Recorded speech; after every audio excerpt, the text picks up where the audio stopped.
we need to learn to value our own work, our own researchers as well, and trust that their output is as good as exactly the output of other researchers, and yeah. it's comparable, it's rigorous, it has every quality in there. Yeah, it's an interesting concept. And sometimes I wonder, why is it that we don't trust our own work? Do you think?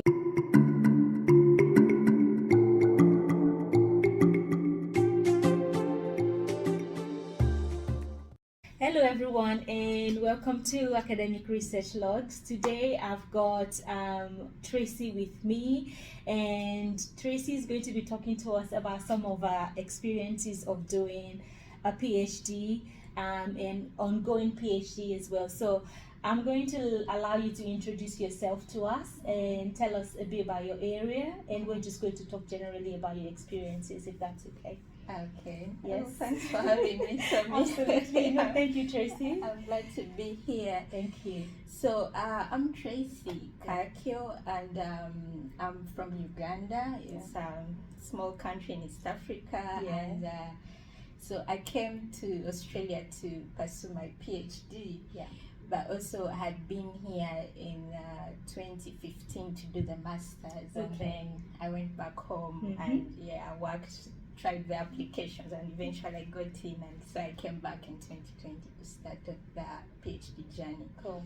So my background is in nursing, so I'm a registered nurse back in Uganda. So I've been moving through that ladder of nursing, and then a little bit I'm also a lecturer at Muni University, which is a university in the northern part of Uganda. So it's a public university.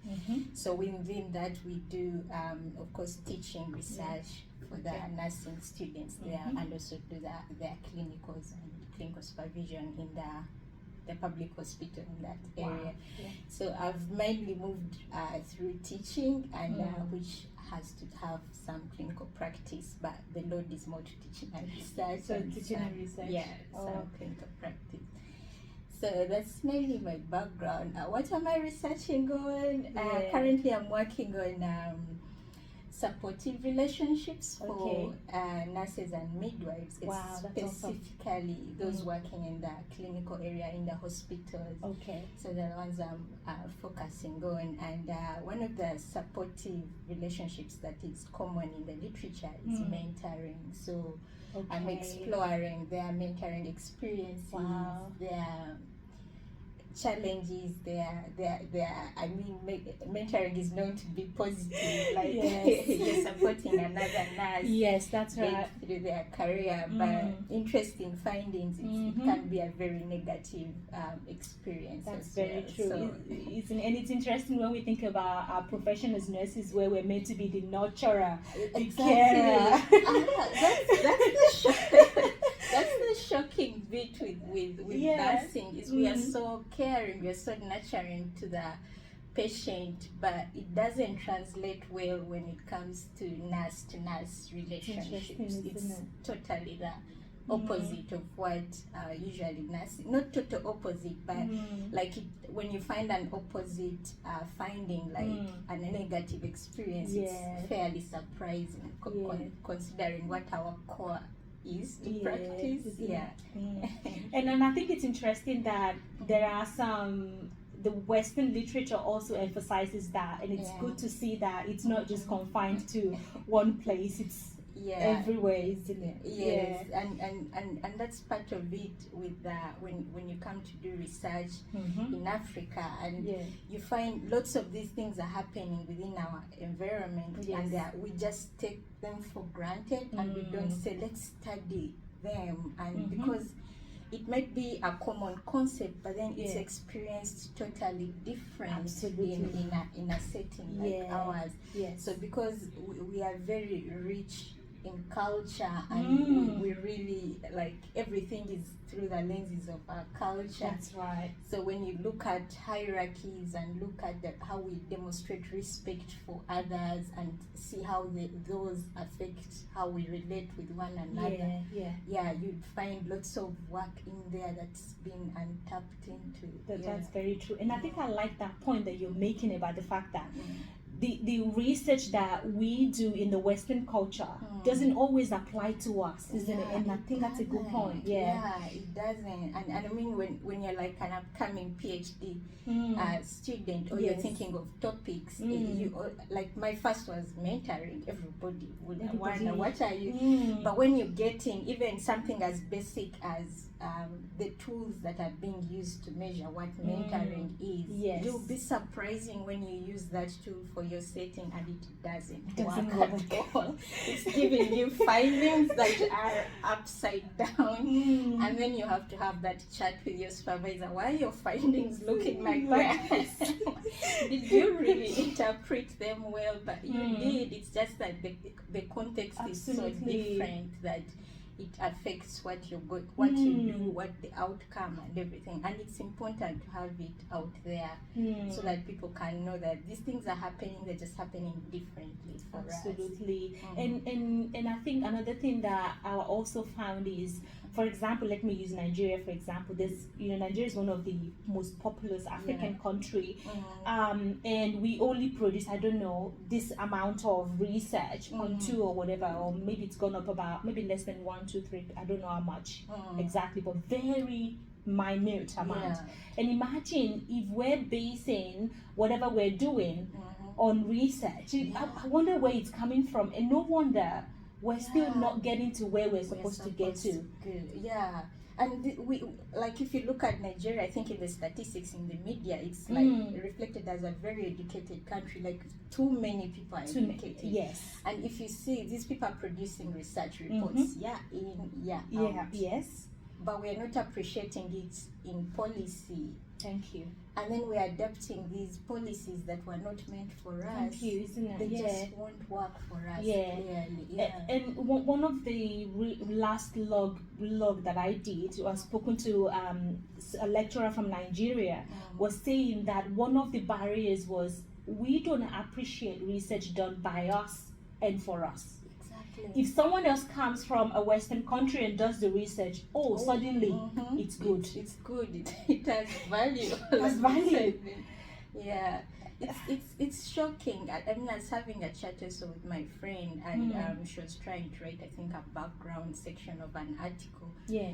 And she's working with someone who is senior, and so she was telling me, I got an article done in western part of the country of Uganda, and she was citing it, and so her supervisor had a problem with that, and she's like, no, you don't cite articles that are from that area.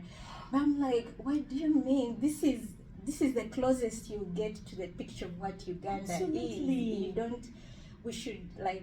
We need to learn to value our own work, our own researchers as well, and trust that their output is as good as the output of other researchers, and it's comparable, it's rigorous, it has every quality in there. It's an interesting concept. And sometimes I wonder, why is it that we don't trust our own work? Do you think, do you have any, can you think of any reason? Why do you think it's the case? Because I can't. I can't. Part of it, I think, let me say, how have I learned to trust that we are good? Part of it is my exposure is, like, I've had opportunities to encounter researchers from different parts of the world, and sometimes you come into a meeting with someone and you think they're superior, you like worshiping, but when you sit down, you realize they're human just like you. They're doing things just like you. The difference is maybe it's in the resources, the access to resources, which is also very important and limits the type of knowledge we are generating. That's right. But maybe it could be that we lack the resources to generate quality knowledge, or to generate knowledge that we ourselves rely on at the end of the day. And I think less to do with the personnel that's doing the research at the end of the day. So it's just that, which is a valid reason not being able to trust our resources within our region. So it's fair, that we can't blame anyone for that perception. And I was also thinking, I think when we do research, there's integrity in the research that we do, isn't it? We spell out whatever the limitations are. So I think in a way, when you're reading a piece of work, any piece of work, wherever it's produced, you look at the limitation and say, okay, these are the things that was limited. So when I interpret the findings, I interpret it based on this limitation. Exactly. So so at the end of the day, it should be like, can I adapt this for myself? Absolutely. Because it's clearly stated these are the limitations. Yes. But also to look at into beyond these limitations, some of them can be so big that they actually block your progress. That's totally, right. and That's then you true. can't go beyond a barrier that's there. So if people who do their work in the laboratory are unable to access an equipment, or if you are analyzing your data and unable to access a software, or if I do access a software, it will be an older version which is now free on the market. And I mean, like the challenges will be there, but you're right that in the end we have to make use of like the context, that because it is clearly spelled out. I mean, it's a scientific research, so the steps are clear. I can see where it's adaptable and where it's not. But enormous challenges. Enormous challenges. Thank you so much for enlightening on that area, and I think that's really one thing that we also wanted to bring to light, in the fact that some of the challenges that's involved in doing research. And I wonder, in terms of your own experience with doing your research, having both experience, so you've had some experience, your research is sort of mixed, isn't it? You went home, I'll let you explain. So how I'm doing my research project is maybe different from common ones, but I don't know the different modes out there. But I'm studying the experiences of nurses and midwives working in hospitals in Uganda. So I'm expected to be here at Flinders for all the lecture, research work, lecture hours, if I have to get in class and study something. But I get to go back home and collect the data. Or I did the first batch of data collection online because of COVID. But I was expected to go back home, collect data, and then but then I managed to do the second batch went back on at home and collected the data. So it's mainly centered around Uganda and everything around Uganda, but I have the privilege to do it from here, so that I have access to the resources that you need, isn't it? And I wonder, maybe you can shed some light into what does it feel like doing research here, part of your work here, and doing part of your work back in Uganda as well. What are some of is there any difference in terms of, did you experience any differences that you can shed some light on? I would say, I mean, I've worked just on some projects, other people's projects here, and I think in terms of, let's say, the processes here are quite clear from the word go. So I know I need ethics, and once I get through the ethics, maybe I'll go to a facility or to an institution, get their approvals and all that. Like, it's clear. I know after this I'm going through this, after this I'm going through this. But with our systems back at home, it's not a clear path like that. You really have to go in and find your way. It's like a maze in there. So once it's not, and it's hard to explain that to someone that doesn't understand it. So it affects, like, I have to get, for example, permissions from here to go back home and collect my data. And I'm trying to justify why I need to go home and do that, why I can't collect the data online.